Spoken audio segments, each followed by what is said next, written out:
দেশের দক্ষিণ পূর্বাঞ্চলে বন্যার কারণে 4 দিন বন্ধ থাকার পর সোমবার রাত থেকে ঢাকা চট্টগ্রাম রুটে পুনরায় ট্রেন চলাচল শুরু হচ্ছে। রাতে 11:30টায় চট্টগ্রাম স্টেশন থেকে ঢাকার উদ্দেশ্যে ছেড়ে আসবে আন্তঃনগর ট্রেন তুর্না এক্সপ্রেস। এরপর রাত 11:45টায় চট্টগ্রাম ছেড়ে যাবে ঢাকাগামী চট্টগ্রাম মেইল।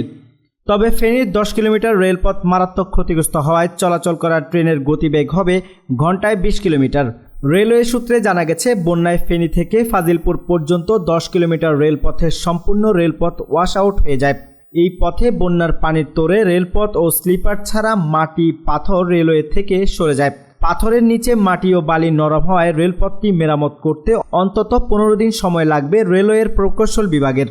সোমবার দুপুরে রেলওয়ের পূর্বাঞ্চলের মহাব্যবস্থাপক, প্রধান প্রকৌশলী সহ শীর্ষ কর্মকর্তারা এবং রেলভবন থেকে বাংলাদেশ রেলওয়ের মহাপরিচালক সহ ঊর্ধ্বতন কর্মকর্তারা ক্ষতিগ্রস্ত রেলপথ পরিদর্শন শেষে সোমবার রাত থেকে ট্রেন চলাচলের সিদ্ধান্ত দেন। রেলওয়ে কর্তৃপক্ষের আদেশে দেখা গেছে, বৃহস্পতিবার থেকে বন্ধ ঢাকা চট্টগ্রাম রুটে ট্রেন চলাচল শুরু হবে সোমবার রাত থেকে। রাত 11:30টায় 741 নং তুর্না এক্সপ্রেস ও 12:15টায় চট্টগ্রাম মেইল চট্টগ্রাম থেকে যাত্রী নিয়ে ঢাকায় যাবে।